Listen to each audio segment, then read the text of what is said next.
ونستغفره ونشكره ونتوسل إليه ونتوكل عليه ثم نصلي ونسلم على خير خلقه حافظ سره ومبلغ رسالاته سيدنا ونبينا أبي القاسم محمد وعلى أهل بيته الطيبين الطاهرين المعصومين المنتجبين المنتخبين سيما بقية الله في الأراضين واللعنة الدائمة على أعدائهم أجمعين من يوم عداوتهم إلى قيام يوم الدين. أما بعد فقد قال الله تبارك وتعالى في كتابه الحكيم وقرآن المجيد وقوله الحق: أعوذ بالله من الشيطان الرجيم يا أيها الذين آمنوا اتقوا الله وكونوا مع الصادقين صدق الله العلي العظيم. صلوات بھیجئے محمد و آل محمد پر.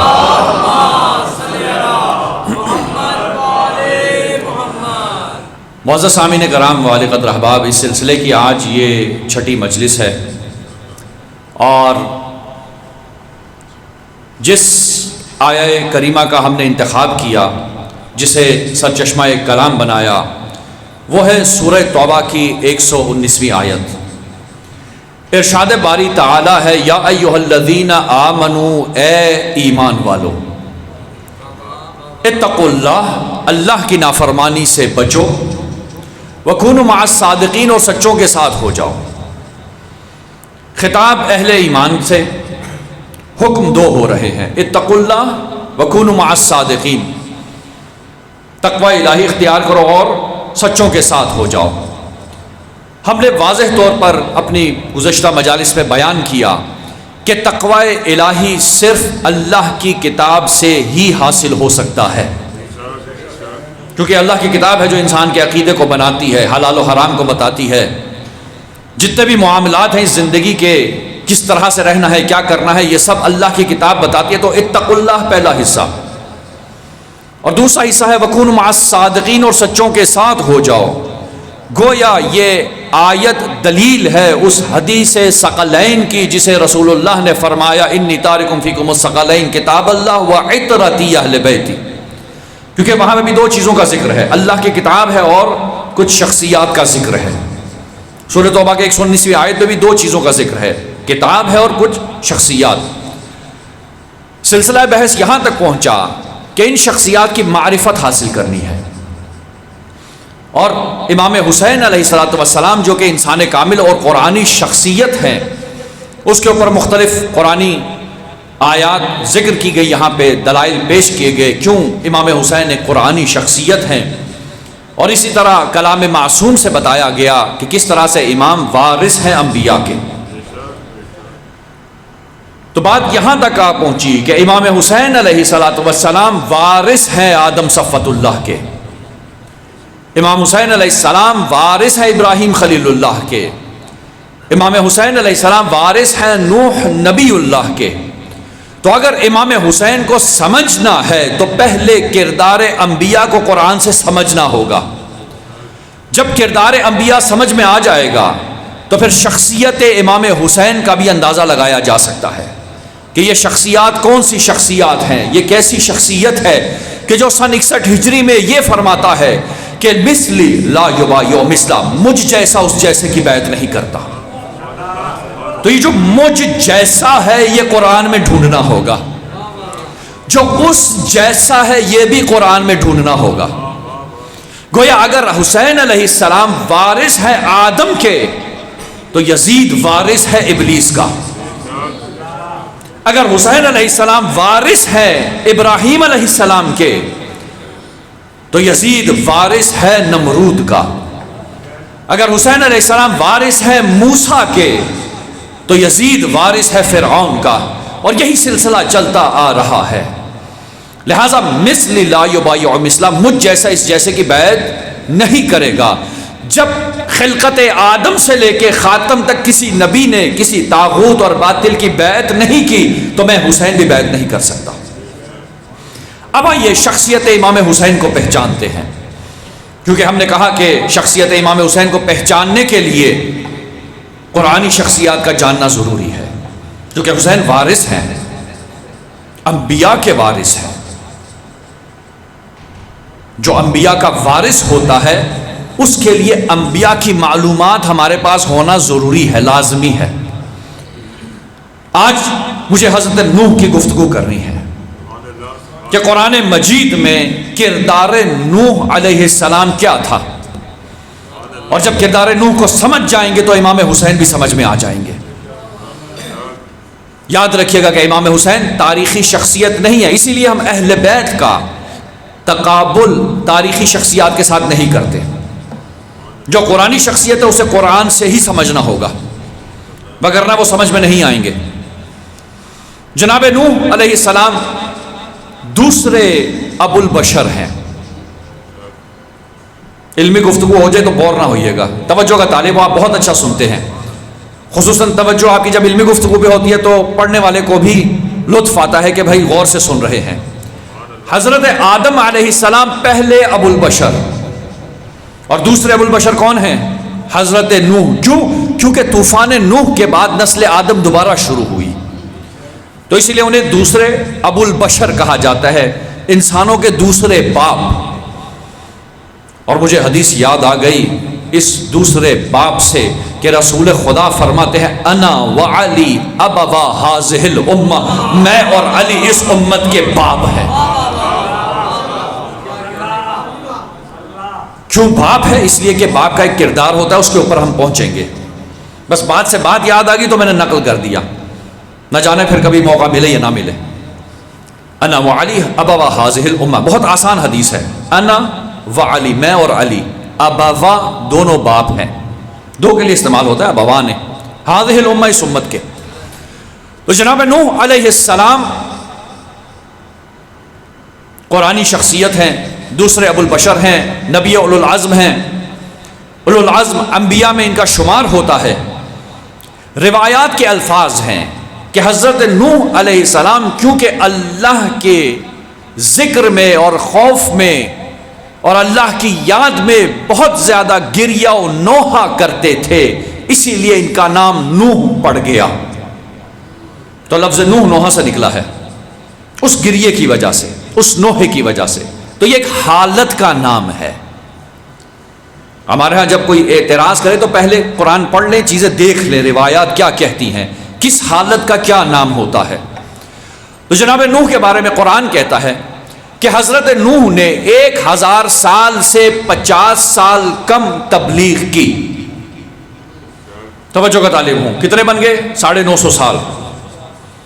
950 سال حضرت نوح کی عمر نہیں ہے، حضرت نوح نے 950 سال تبلیغ کی ہے۔ اور ایک روایت کے مطابق امام جعفر صادق علیہ السلام فرماتے ہیں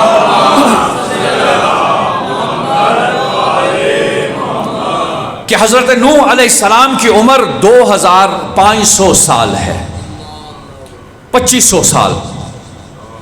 امام فرماتے ہیں 850 سال جب نوح علیہ السلام نے زندگی گزار لی روایت کے مطابق، تو حکم ہوا آپ اعلان کرو، اعلان نبوت کیا۔ تو حضرت نوح نے پھر 950 سال تبلیغ کی، اور پھر کشتی بنانے میں 400 سال لگے حضرت نوح کو، اور اس کے بعد جو سلسلہ چلتا گیا تقریباً 500 یا 600 سال بعد مزید زندگی کی۔ تو حضرت نوح علیہ السلام 950 سال تبلیغ کر رہے ہیں، اور 950 سال تبلیغ کے بعد سورہ نوح کی ظاہراً 5ویں یا 6ٹی یا 7ویں آیت ہے۔ حضرت نوح نے کہا قال ربی، کہا نوح نے اے میرے رب،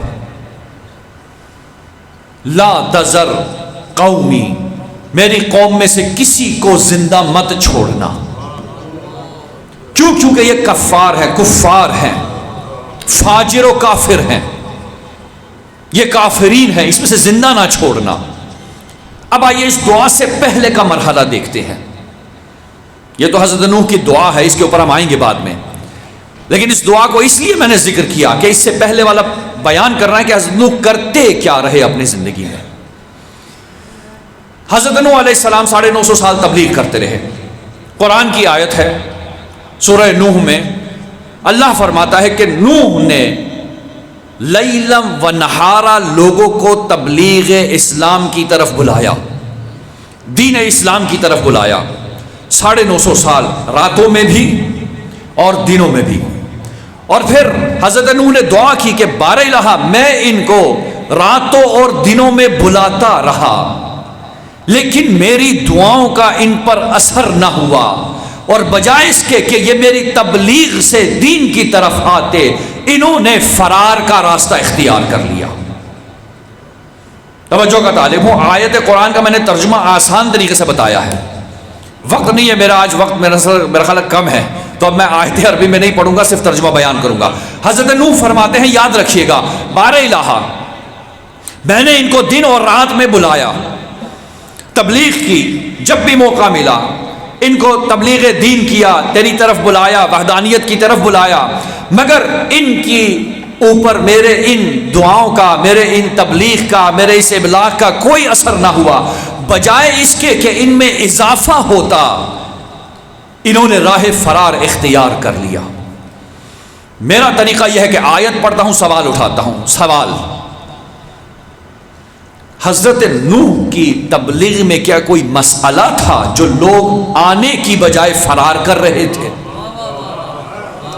کیا حضرت نوح علیہ السلام کو تبلیغ دین نہیں آتی تھی؟ بھئی یہ سوالات ہیں نا، سوال اٹھانا ہے ہم نے اور جواب ڈھونڈنا ہے.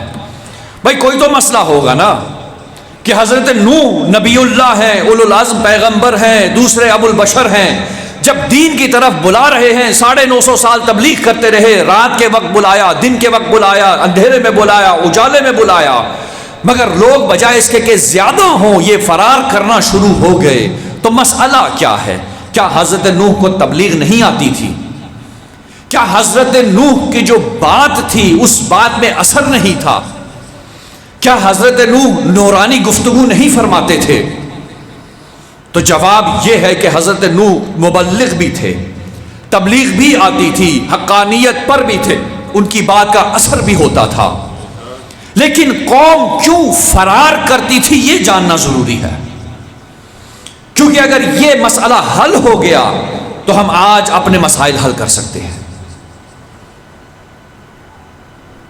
اگر یہ فرار کا جو راستہ نکالتے ہیں نا لوگ نور اور ہدایت کے مقابلے میں، یہ پتہ لگ گیا تو ہم راہ راست پر آ سکتے ہیں. اب آئیے مثال دیتا ہوں اس دنیا کی. صلوات پڑھیے محمد و آل محمد پر.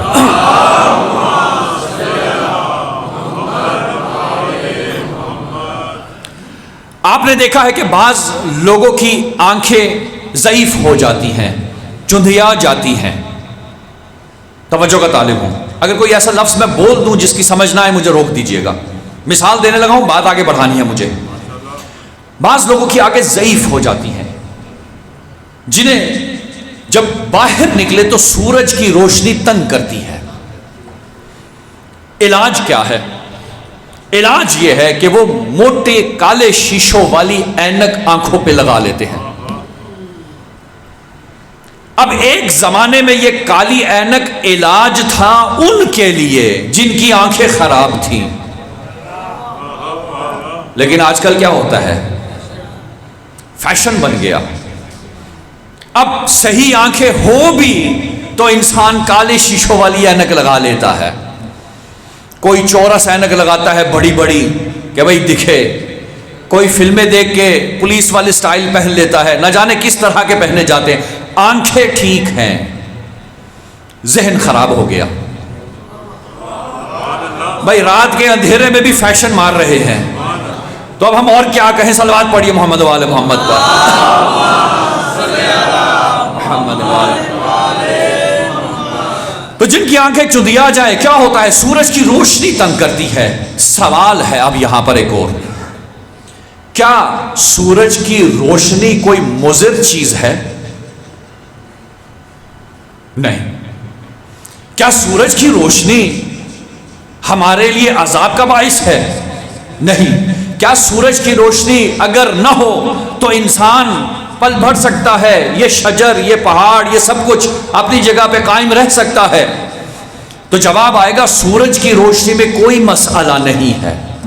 ان اینک لگانے والوں کا مسئلہ ہے، کیونکہ ان کی آنکھیں چدیا چکی ہیں. اب یہ مجبور ہے کہ جو نور ہے اس کے سامنے بھی کالے شیشے لگا کر آ جائیں.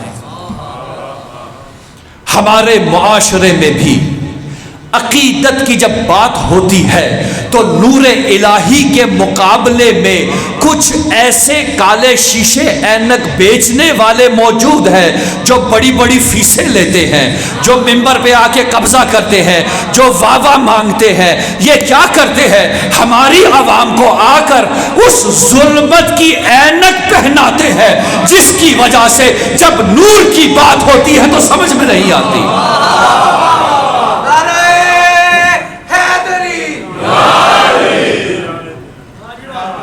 تو یہ جو ہدایت کی بات سمجھ میں نہیں آتی نا، اس لیے کہ عادت کر گئے ان کی باتوں سے۔ جناب نوح کی تبلیغ میں مسئلہ نہیں تھا، مسئلہ لوگوں میں تھا۔ ان کے دل ظلمتوں سے چندیاگ چکے تھے۔ جب نور آتا تھا، قرآن کہتا ہے فرارا، یہ بھاگ جاتے تھے۔ جس طرح جس کی آنکھیں خراب ہو آپ اس کو کھڑا کر دیں دھوپ میں تو بھاگ کر تاریکی کی طرف جاتا ہے۔ اور مسئلہ یہ ہے کہ منبر کا حال بھی یہی ہو چکا ہے کہ جب ہدایت کی بات ہوتی ہے، نور کی بات ہوتی ہے تو لوگ بھاگ جاتے ہیں کہ کہیں کوئی عمل کرنا ہی نہ پڑ جائے۔ صلوات پڑھیے محمد والے۔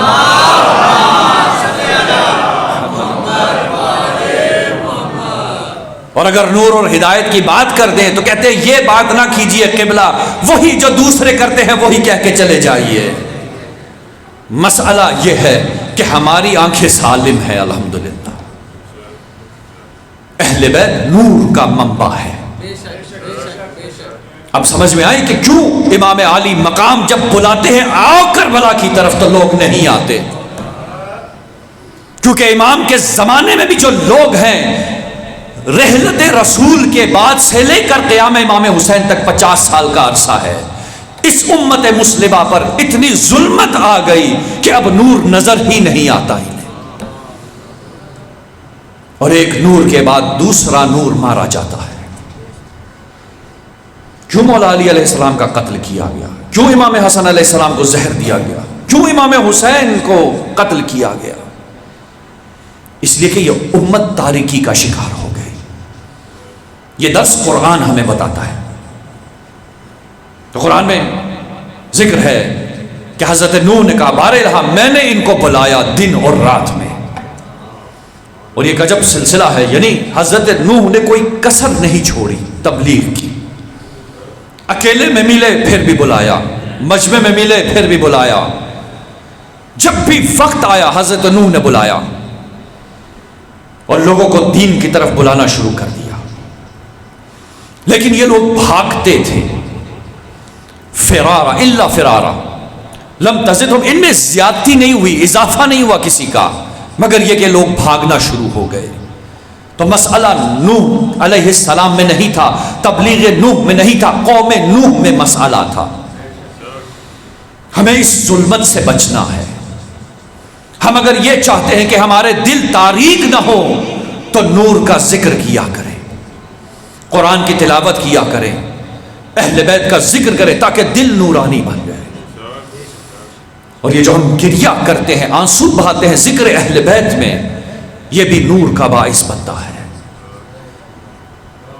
یہ معمولی نہیں ہے، آنکھوں سے آنسو آنا اس کا مطلب ہے کہ اس کا دل قسی نہیں ہے، یہ قساوت قلب نہیں رکھتا، اور جو نہیں روتا گویا وہ قساوت قلب ہے۔ حضرت نوح بتا رہے ہیں کہ دیکھو میں نے دن رات تبلیغ کی مگر میری لوگ بھاگتے رہے، یہ ظلمات کا شکار ہو گئے، ان کی آنکھیں چودیا گئیں، ان کے ایمان اور دل اس پر کالا دھبا لگ گیا، ظلمت میں چلے گئے۔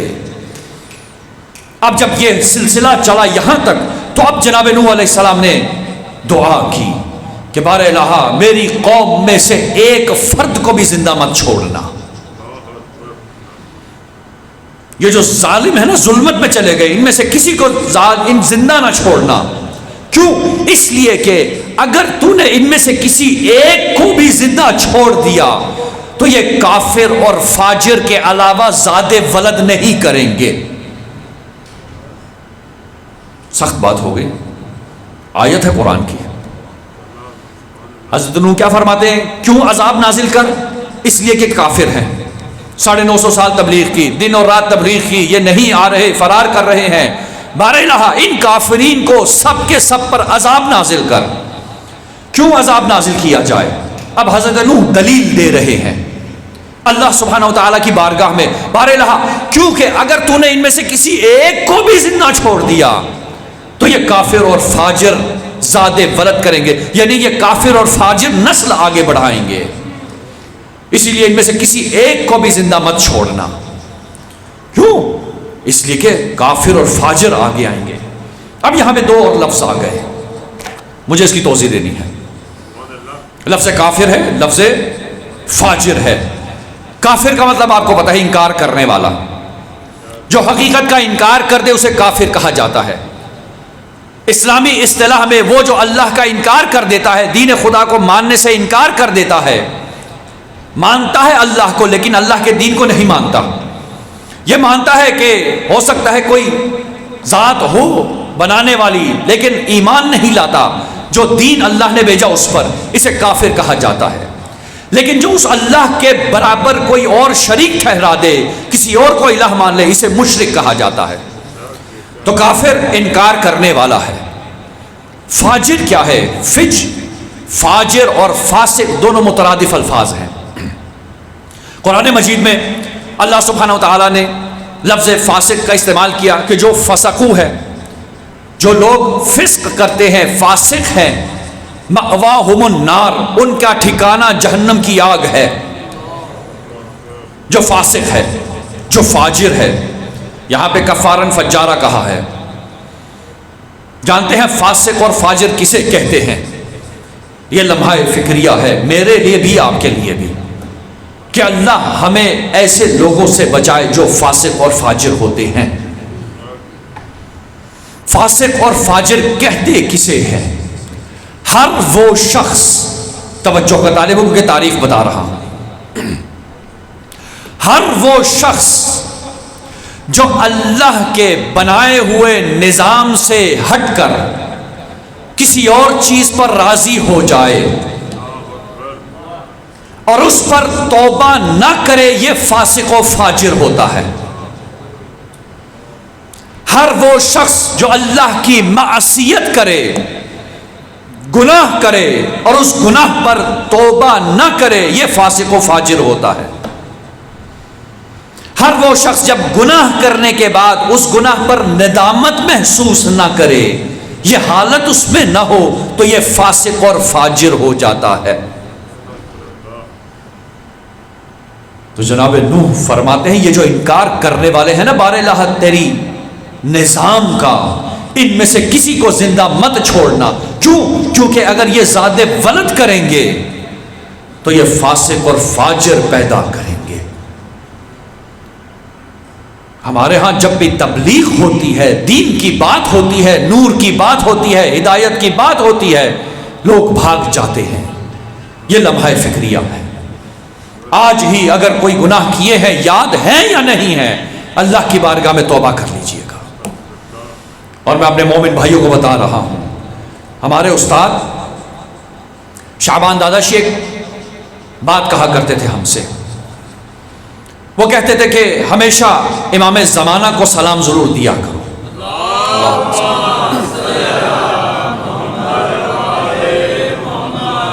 امام مہدی علیہ السلام کی بارگاہ میں ضرور سلام دیا کرو۔ اور وہ فرماتے تھے کہ روزانہ جب دن گزر جائے، سونے لگو تو ایک مرتبہ وضو کر کے بیٹھ جاؤ، دوزانو ہو کے قبلہ رخ، اور امام زمانہ کو سلام دو، السلام علیکہ یا صاحب العصر والزمان، اور دن میں جو کچھ بھی کیا ہے امام کو بتاؤ، اور پھر جو خامیاں ہیں کہو امام سے کہ امام میری مدد کریں کہ اب میں دوبارہ یہ خامیاں دوبارہ نہ کروں، تکرار نہ ہو اس کی۔ تو وہ فرماتے تھے کہ کچھ ہی دنوں میں، کچھ ہی مہینوں میں دیکھو گے کہ تم صحیح و سالم مسلم بن گئے ہو۔ طریقہ کار ہوتا ہے، گریجولی انسان تبدیلی کی طرف آتا ہے، مطلب یہ نہیں کہ ایک دم سے ہی آپ ہو جائیں، کیونکہ ایک سلسلہ ہے۔ شریعت بھی جب اللہ نے بھیجنی تھی تو گریجولی اللہ نے بھیجا۔ تو جناب نوح کا واقعہ بیان کر رہے ہیں، 950 سال تبلیغ کی، مسئلہ کیا ہے؟ کیوں امام حسین علیہ السلام جو کہ نور کا منبع ہیں، جو کہ چراغ ہدایت ہیں، جو کہ نواسہ رسول ہیں، جو کہ سیدہ شباب اہل الجنہ ہیں، جو کہ اس آیت کا مصداق ہے جس میں اللہ نے کہا قل لا اسألکم علیہ اجرا الا المودۃ فی القربى، ان کی محبت اجر رسالت ہے، جو کہ شامل ہے اس آیت میں جس میں اللہ نے کہا ہم نے ہر رجس اور ناپاکی کو آپ سے دور کر دیا۔ کیا وجہ ہے کہ سن 61 ہجری میں لوگ تیار ہو گئے اس شخصیت کے قتل پہ؟ اس لیے کہ ظلمت اتنی بڑھ گئی ہے کہ اب نور نظر نہیں آتا۔ اور دوسری وجہ یہ ہے جس طرح نوح فرماتے ہیں کہ ان کے اجداد میں جو لوگ آئے انہوں نے ایسی نسل اسلام کو دی جو کہ کافرن فجارہ تھی، جو نادم نہیں تھے اللہ کے اس نظام کو چھوڑ کر اور اپنے اس نظام نو کی پیروی کر رہے تھے۔ تو یہ وہ اصول ہے حضرت نوح علیہ السلام کا۔ اگر یہ چاہتے ہیں کہ ہماری نسل نیک و صالح رہے تو پھر توبہ کا دروازہ ضرور کھٹکایا کریں۔ یہ مجالس حسینی توبہ کے در ہے، اللہ سے ملنے اور ملاقات کا در ہے، کیونکہ اس مہینے میں سن 61 ہجری میں روز عاشور امام حسین نے کر کر دکھایا، اپنے عمل سے بتایا کہ اللہ سے محبت کیسے کی جاتی ہے۔ یہ اظہار محبت کا مہینہ ہے، یہ وہ مہینہ ہے۔ آئیے آگے چلتے ہیں۔ جناب نوح کا سلسلہ ہے، کتنے بجے ختم کرنا؟ صلوات پڑھی محمد وعلی محمد، محمد وعلی محمد۔ حضرت نوح، تاریخ کہتی ہے کہ جناب نوح علیہ السلام نے جب دعا کر لی، 850 سال کی تبلیغ ختم ہو گئی، تو اب حکم ہوا اے نوح کشتی بنائیے۔ تو جناب نوح نے کشتی بنانا شروع کی، سفینہ بنایا نوح علیہ السلام نے۔ سفینہ کیوں بنا رہے ہیں؟ کیونکہ وہ جو مومن ہے انہیں بچانا ہے، جو مومن ہے انہیں بچانا ہے، اسی لیے سفینہ بنایا جا رہا ہے۔ جناب نوح نے جب سفینہ مکمل کر لیا تو حکم پروردگار آ گیا، جانوروں میں سے ایک ایک جوڑا سوار کرو اور تمہارے ساتھ جتنے مومن ہیں انہیں سوار کرو۔ سب سوار کشتی ہو گئے۔ جب سوار کشتی ہو گئے اور عذاب کا وقت آ گیا تو اب زمین سے پانی اگلنا شروع ہوا، آسمان سے بارش برسنا شروع ہوئی، ہر طرف سے پانی آ رہا ہے، یہاں تک کہ پانی قد کے قامت تک آ گیا۔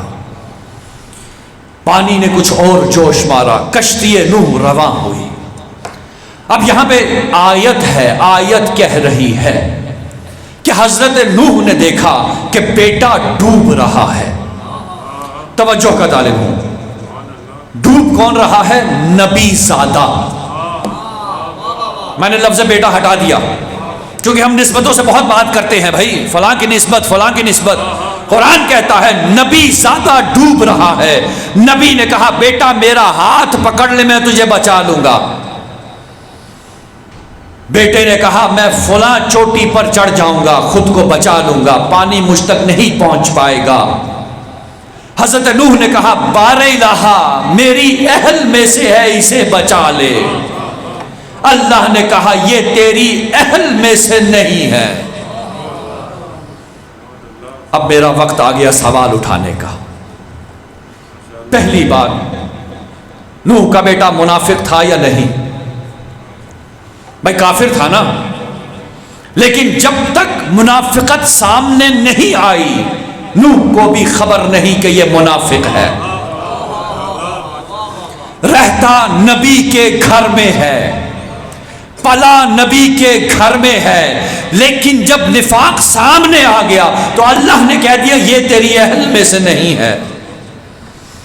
تو قانون یہ ہوا نبی کو دیکھنا، نبی کے ساتھ رہنا، نبی کی مشاجعت میں رہنا، نبی کے ساتھ رہنا، اس عصر میں زندگی کرنا ملاک نہیں ہے۔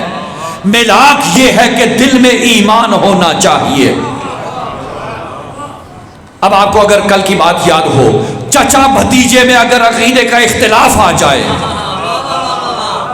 بھائی چچا بھتیجے میں اگر عقیدے کا اختلاف آ جائے تو چچا قتل کی دھمکی دیتا ہے، باپ اور اہل بیت میں اگر عقیدے کا اختلاف آ جائے تو یہ اہل بیت نہیں رہتا، یہ بھلے گھر والا ہو لیکن گھر والا نہیں بنتا۔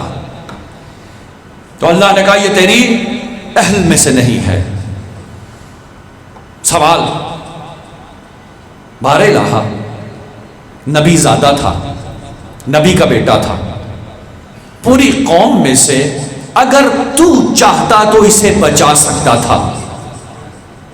بھائی ہوتا ہے نا، بعض کہتے ہیں کہ شاید خدا قیامت کے دن یزید کو معاف کر دے۔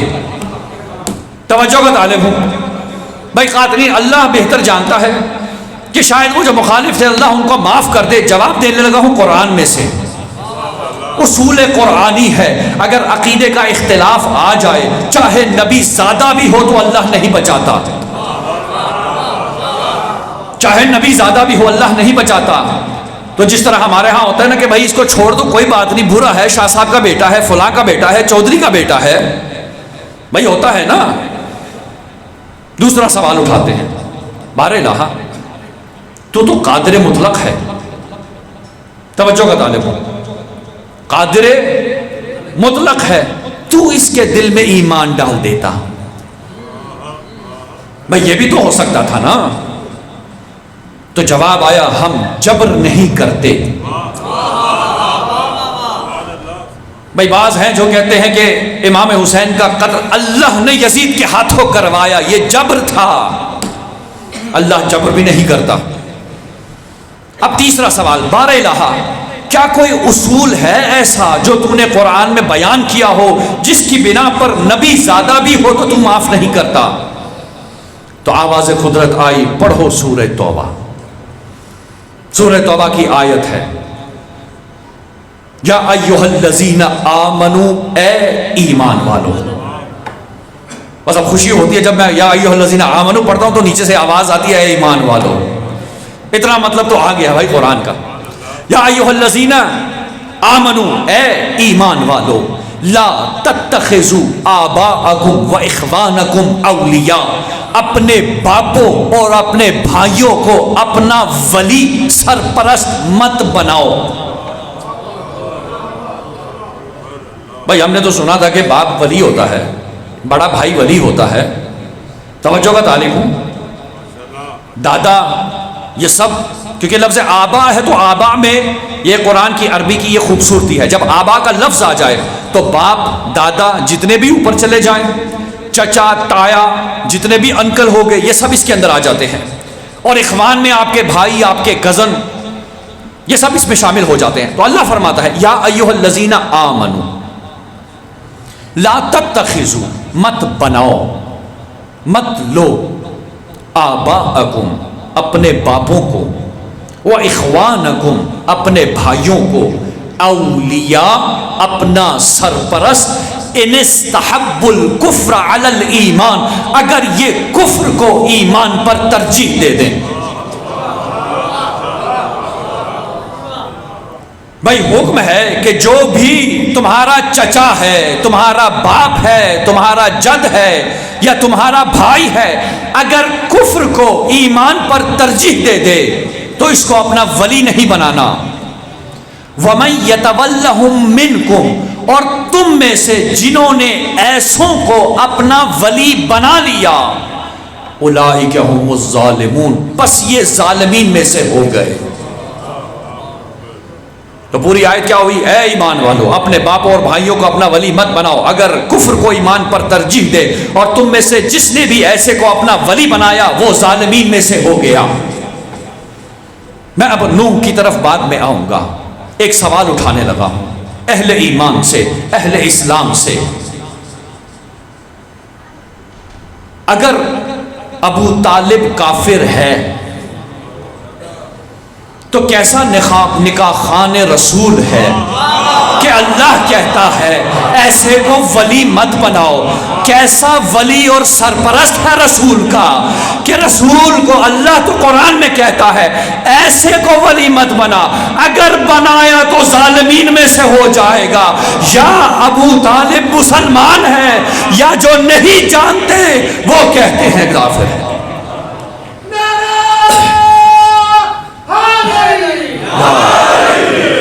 یہ ایمان ابو طالب علیہ السلام پر دلیل ہے. اگر تو ابو طالب علیہ السلام سرپرست اور کافر بھی تو ایسے لوگوں کے نعوذ باللہ نبی ظالم. بھائی کوئی پوشیدہ بات نہیں ہے، قرآن کی آیت ہے، قرآن نے اصول دے دیا نا. اور اگر ابو طالب سرپرست ہیں مانتے ہو تو پھر نبی ظالم نہیں ہے. ماننا ہوگا کہ ابو طالب با ایمان تھا، کیونکہ اگر ابو طالب کفر کو ایمان پر ترجیح دے دیتے تو پھر رسول کے سرپرست نہیں ہو سکتے تھے. صلوات پڑھیے محمد والے محمد.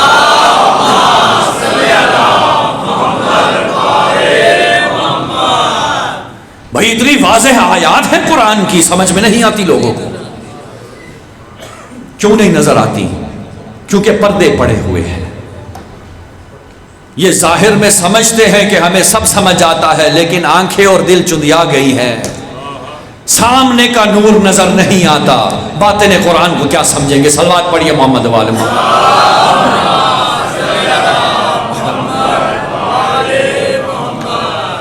تو اللہ حکم دے رہا ہے، اصول دے رہا ہے قرآن میں. سورہ توبہ کی اب یا 21ویں آیت ہے یا 23ویں آیت ہے. یا ایھا الذین آمنوا، اے ایمان والو، لا تتخذوا آباءکم و اخوانکم اولیاء ان استحبوا الکفر علی الایمان ومن یتولہم منکم فاولئک هم الظالمون. جو ایسا کرے گا وہ ظالم ہو جائے گا. اب اگر آپ کو کل کی سورہ بقرہ کی 124ویں آیت یاد ہو، اللہ نے کہا تھا لا ینال عہد الظالمین، ہم ظالموں کو حکم امامت نہیں دیں گے. منصب امامت، منصب رسالت، منصب رسول ظالم کے لیے نہیں ہے. یا تو نبی کو نعوذ باللہ ظالم مان لو، یا اگر نبی معصوم ہے تو ابو طالب مسلم ہے. یہ تو قرآن کی آیات ہے. تو اللہ نے اصول دے دیا کہ جس کے بھی دل میں کفر ہوگا یا اس کی طرف ترجیحات ہوں گی، ایسے شخص کو ولی نہیں بنایا جا سکتا. نوح کا بیٹا اہل کیوں نہیں ہے؟ اس لیے کہ کفر کو ایمان پر ترجیح دے رہا ہے. اب چاہے نبی زیادہ ہی کیوں نہ ہو، عذاب الہی کا مستحق ہو گیا. جب نبی زیادہ عذاب الہی سے نہیں بچے گا تو پھر اصحاب زادے کہاں جائیں گے؟ کیوں وکالت کرتے ہو تم اصحاب زادوں کی؟ پڑھ لو قرآن، نبی زادہ نہیں بچتا، یہ بھی نہیں بچیں گے.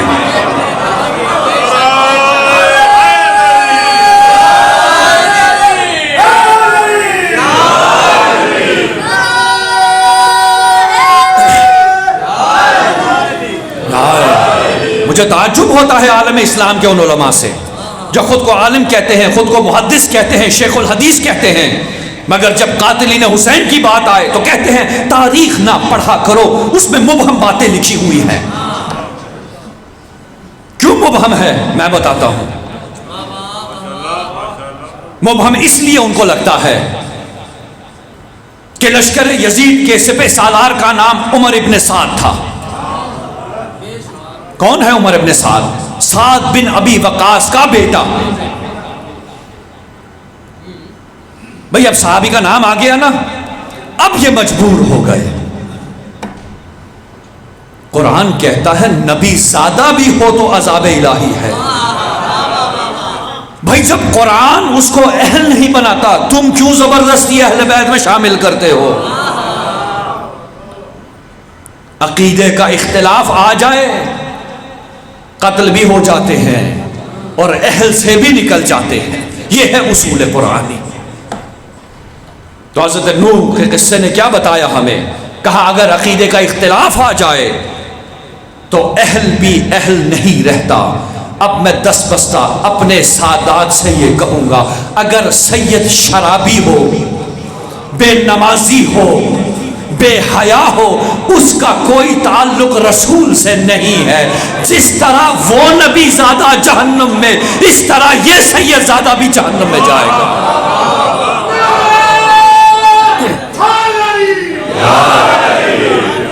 عمل سے زندگی بنتی ہے، جنت بھی جہنم بھی۔ قرآن کہتا ہے عقیدے کی پیروی کرو۔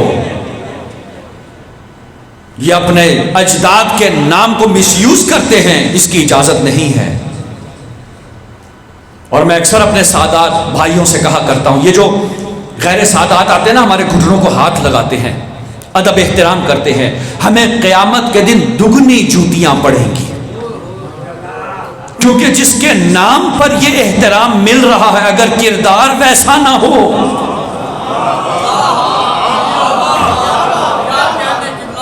میں مثال دے دیتا ہوں، بات واضح ہو جائے۔ آپ کے گھر میں، بہرحال آپ جس علاقے میں یہاں پہ بزرگ ہیں، میں کسی سید کی بے احترامی نہیں کر رہا، بات کر رہا ہوں جو رسول اللہ نے کہی تھی، جو اہل بیت کہتے ہیں۔ میرا کام ہے تبلیغ دین کرنا۔ آپ کے گھر میں یا اس علاقے میں آپ نے دیکھا بزرگ ہوتے ہیں جن کی زمینیں ہوتی ہیں، یا سادات ہیں ان کی زمینیں ہیں، کچھ لوگ احتراماً کام کرتے ہیں۔ بعض بچے بچپن سے اس گھر میں پلتے ہیں اور کام کرتے ہیں، کسی کو وہ منشی بنا دیتے ہیں، کوئی اور رینک، بہرحال آپ کے ہاں پتہ نہیں اب کیا کیا استعمال ہوتے ہیں نام۔ جب وہ بڑا ہوتا ہے، کام کرتا ہے، اعتماد بن جاتا ہے، اب جہاں پر بھی جاتے ہیں سب جانتے ہیں کہ یہ فلاں کا منشی ہے۔ توجہ کا طالب ہوں، مثال دے رہا ہوں بات سمجھانے کے لیے۔ کیا کہتے ہیں؟ فلاں کا نسبت لگ گئی۔ اب اس کی احترام کس وجہ سے ہو رہا ہے؟ کیا اس کے اپنی ذات کی وجہ سے یا مالک کی وجہ سے؟ مالک کی وجہ سے۔ اب کسی محفل میں چلے گئے جہاں پر دو لوگ ہیں، ایک اس مالک کا منشی ہے اور ایک کوئی غیر آیا ہے، دونوں کی آپس میں بحث ہو جاتی ہے۔ ہو سکتا ہے مالک کوئی تقریر کر رہا ہو، بحث ہوئی اور بحث ہوتے ہی سارا مجمع بکھر گیا، خراب ہو گیا ماحول۔ وہ جو مالک ہے کسے جوتیاں مارے گا؟ غیر کو یا منشی کو؟ کیوں؟ آپ سب نے کہا نا منشی کو۔ کیوں؟ کیونکہ وہ تو غیر تھا، اسے تو پتہ نہیں تھا، وہ تو ہمارے ساتھ نسبت رہی ہے، تیری نسبت میرے ساتھ تھی، تو خاموش رہتا۔ جب خاموش نہیں ہوا، تیرا کردار ویسا نہیں جیسا ہم چاہتے، تو اب تیرے اوپر دگنا عذاب ہوگا۔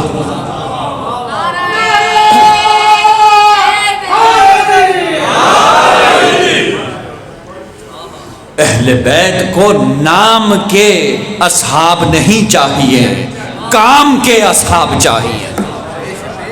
اہل بیت کو نام کی اولاد نہیں چاہیے، کام کی اولاد چاہیے، جس کا فعل ہی نہیں بتاتا کہ یہ در اہل بیت کا فرزند ہے۔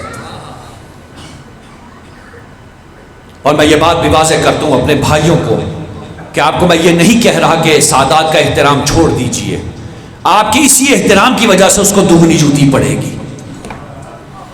لہذا جس میں جتنا غصہ ہو تھوڑا بڑھا کے کریے گا تاکہ سمجھ میں آ جائے۔ اس کو صلوات بھیجے محمد و آل محمد۔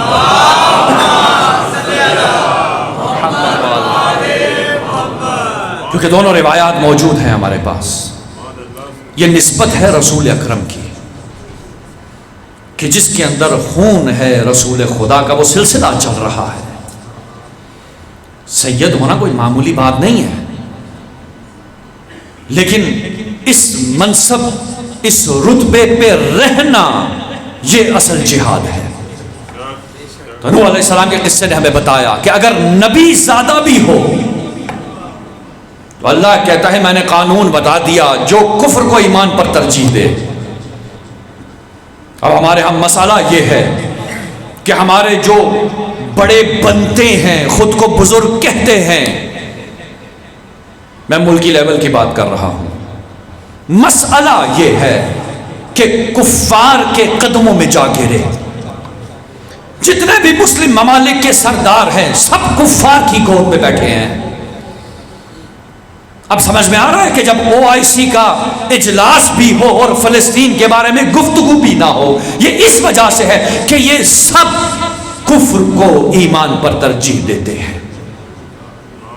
انہوں نے اپنے ولی ایسے بنا لیے جو کفار تھے۔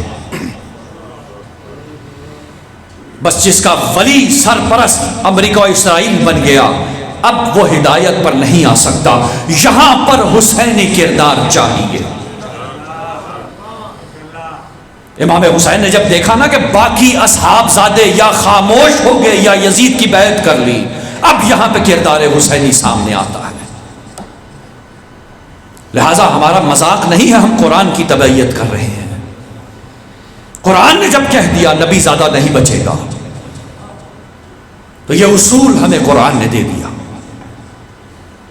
ہمیں بحث پہ پڑھنے کی ضرورت ہی نہیں ہے کسی کے ساتھ، کیونکہ ہم نے قرآن کو فالو کرنا ہے، قرآن کی پیروی کرنی ہے۔ قرآن ہمارے لیے اصل ہے، قرآن کی تبعیت ہوگی۔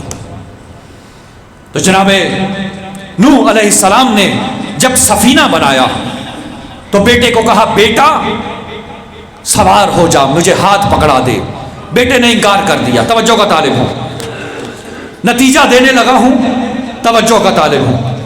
نوح علیہ السلام نے سفینہ بنایا،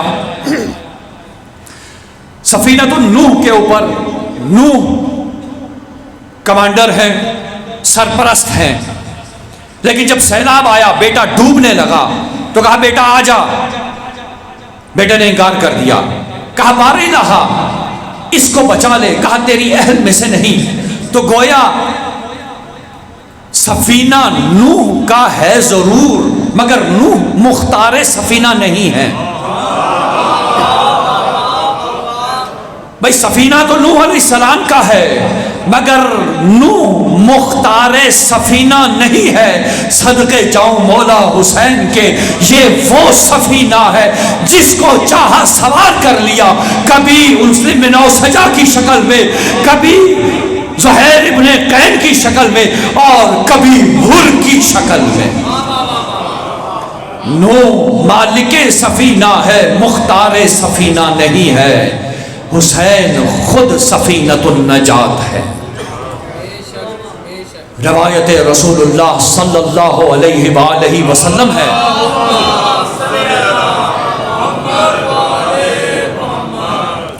عرش علا کے دائیں طرف ایک عبارت لکھی ہے، وہ عبارت یہ ہے ان الحسین مصباح الہدی وسفینۃ النجات، بے شک حسین چراغ ہدایت ہے اور نجات کی کشتی ہے۔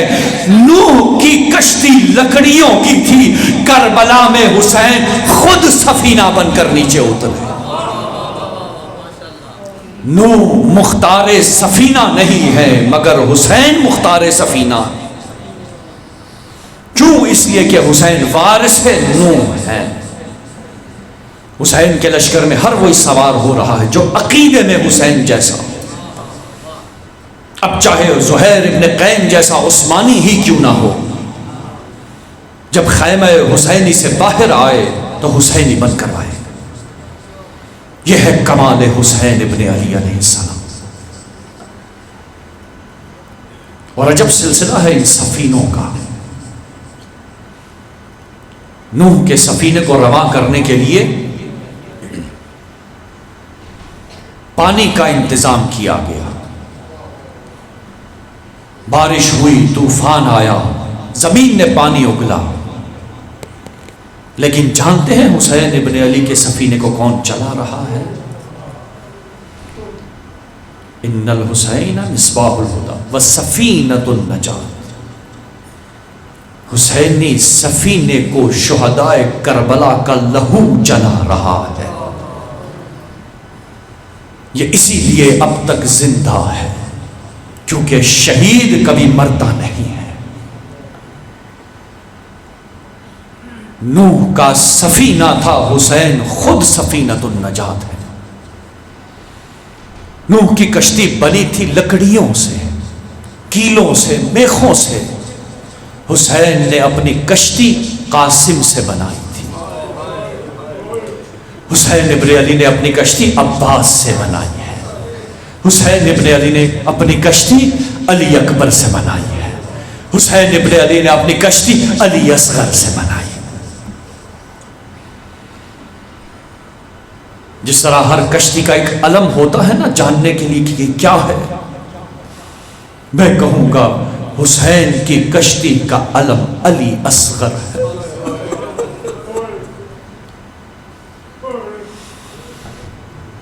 شہادت ذاکر پڑھیں گے، میں نہیں پڑھوں گا، میں کچھ مصائب کے جملے بولنا چاہتا ہوں اس شہزادے کے بارے میں۔ کون ہے؟ 6 ماہ کا بچہ ہے۔ کیا 6 ماہ بڑی عمر ہوتی ہے؟ کیا لوگ سمجھدار ہوتے ہیں؟ کیا بچہ بولنے لگتا ہے؟ کیا بچہ جسے دیکھے پہچانتا ہے؟ کیا بچہ ٹھوس غذائیں کھاتا ہے؟ اس بچے کو صرف گود چاہیے ہوتی ہے اور اس بچے کو ماں کا دودھ چاہیے ہوتا ہے، لیکن ظلمت اتنی کہ اس بچے کی ماں کا دودھ بھی خشک ہو گیا۔ ارے 3 دن کے بھوکے پیاسے ہیں، کہاں سے بنائے گی ماں دودھ؟ کون ہے علی اصغر؟ یہ سفینۃ الحسین کا پرچم ہے۔ کس کا پرچم ہے؟ سفینۃ الحسین کا پرچم۔ ایک جملہ کہوں گا، نہ جانے آپ لوگ یہ جملہ برداشت کر پائیں یا نہ کر پائیں، مگر اس سے بڑی مصیبت نہیں۔ میں نے کیوں علی اصغر کو سفینۃ الحسین کے پرچم کے ساتھ مناسبت دی، تشبیہ دی؟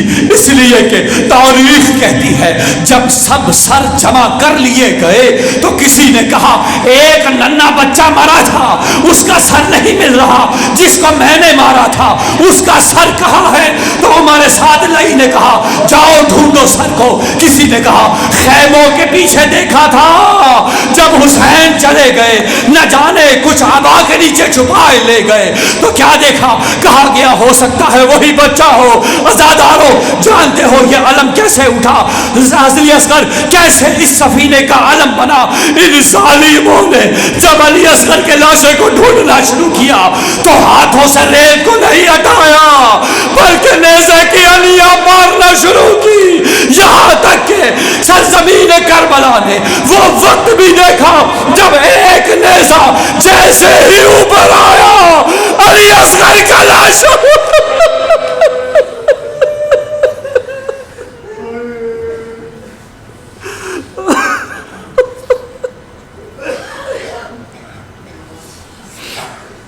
اللہ لعنت اللہ علی القوم الظالمین۔